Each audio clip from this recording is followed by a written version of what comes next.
Hi, everybody. I'm Dave Lewis. I'm the training director for the Dallas region of Dallas Destination Imagination, and I'm here to share with you today part of our ongoing training series, What Appraisers Wish Team Managers Knew, and today is the really important one, reading the challenge.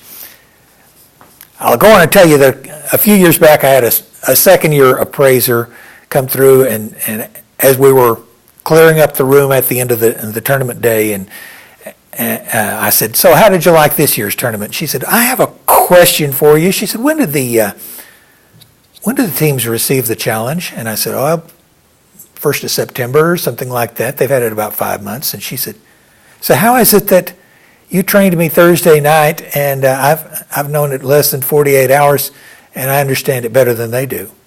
And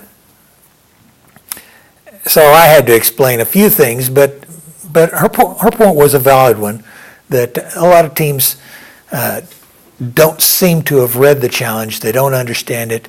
A lot of them tend to start with what their solution is, and after they've done part of their planning, they go back and say, well, how well is this going to fit the challenge itself? And because you're reading the challenge second after you've had your ideas, you're trying to make the challenge fit your performance instead of the other way around. So how to read the challenge? The first thing is to relax. You're going to be fine. Sit down. You can have a piece of paper with you and a pen.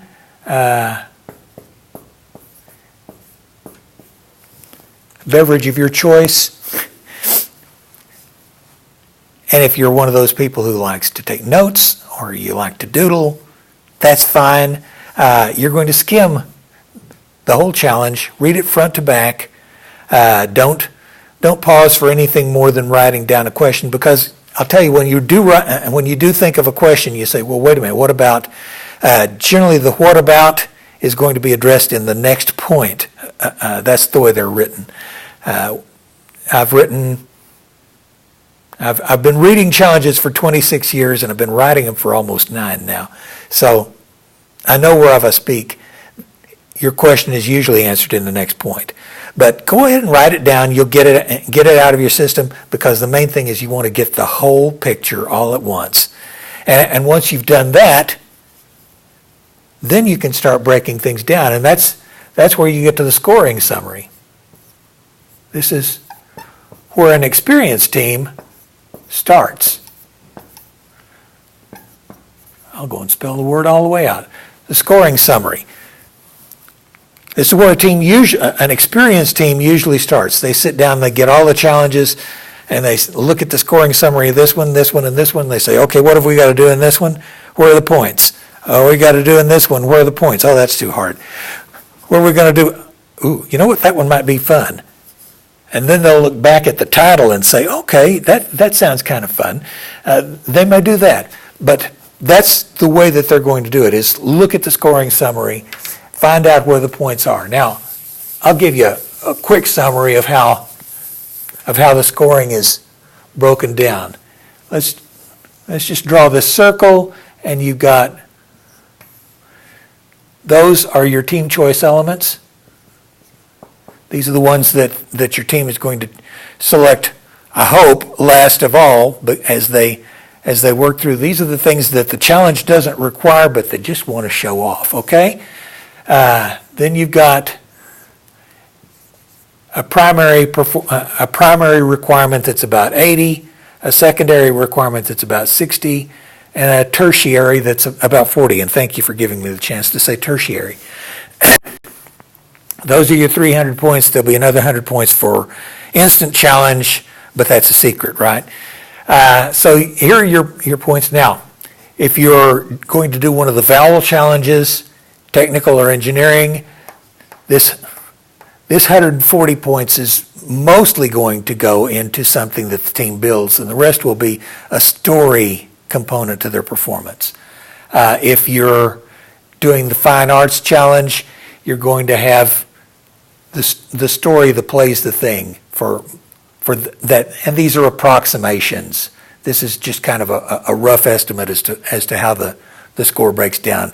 Don't get upset with me if there's 90 points here and it comes out of somewhere else. But the 40 points will be for your one builder on the team who really thought they were going to be stacking weights on a structure this year.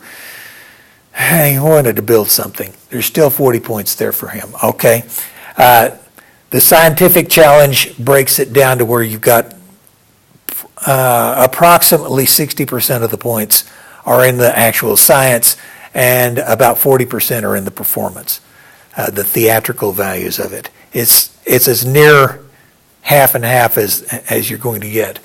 Improv is a little bit different from the others in that you could kind of say that the whole 300 points is team choice element, because everyone is going to internalize the character. They're going to do their research individually, and then when they get together for team meetings, you're going to do an instant challenge, and then you're going to practice improvising scenarios.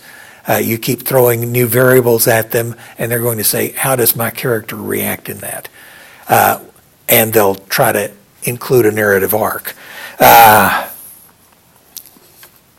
So once you've broken it down and you kind of see where the points are, what's important, or what's more important, what's relatively unimportant, and you've broken that down, then you can read the challenge again. Now you're doing an informed reading. And here's the really best way to do that is to sit down with the digital form and the paper form and have a highlighter, read through the form, read through the digital form, and do a text search. Look for words like may or may not, because that says that you can or you can't do a certain thing. Highlight those. You may want to use different colors for all these things. Go through and highlight what may be done and what may not be done. Look for what will be done, because that's a statement of what the intent of the challenge is. The challenge writers said, whatever else you do, however you cast this, however you draw the boundaries around it, these are the essentials of the challenge. You're going to do these things.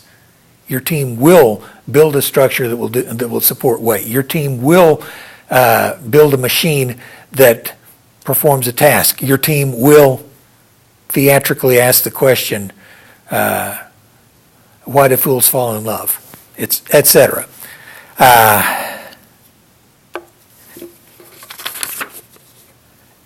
Oh, and yes, you're also going to look for the word must. Must will always come,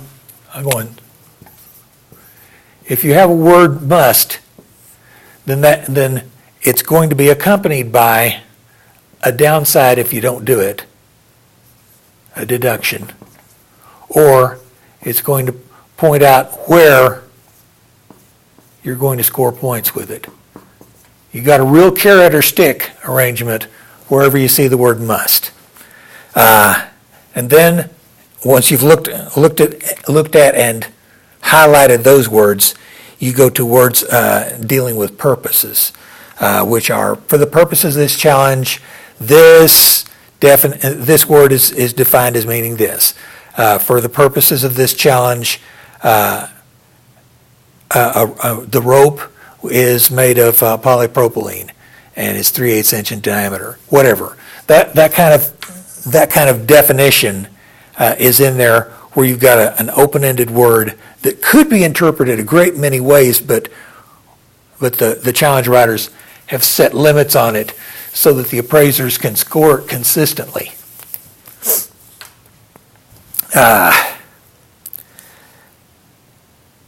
Now, in the event that after all of this you've still got a question that you can't figure it out, you've read through the challenge 2 or 3 times, still can't figure it, then you may want to look for a published clarification as the season progresses, or you may go ahead and jump in, write a team clarification. We will do a video on that, how to write a team clarification request. Now, once you've done all of this, that's the time for the team to start to start planning. Once they've got that piece of paper with the highlights that shows what the appraisers are looking for, then they say, and where the points are, then they can design a solution to that challenge that will maximize their point output. Now, maximizing point output, I know that there's some talk about competitive and non-competitive and so on. That's fine. You're going to have, in any team, you're going to have people that want to have fun. That's the main thing. For them is just having fun. It's fun to bat ideas around and play with words and so on. To be with your friends.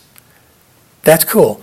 We've got a place for them on that. There are those who seriously want to own the process. They want to get in here and and become better people, get the learning outcomes that we've designed this for, so that it will go on their permanent record and get them into their better high school and everything, and they've got their life plan all worked out.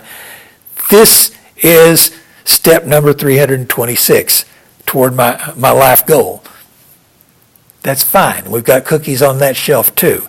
And then there are those that are really competitive, and they're saying, you know what, it's not really a tournament. And one of the girls on a team that I managed said, it's not a DI tournament unless there are losers crying. She's a very competitive girl, and she said, I'm not in it just to win it. I'm in it to crush. I want to crush this challenge. I want everyone to stand back and say, whoa, they didn't leave any points on the table. They didn't leave any questions unanswered. They crushed it. They owned that thing. This is their challenge, and they're going to go down in the Hall of Fame of challenge solving. That's fine. We've got cookies on that shelf too. So your team is going to have all of these kind of people.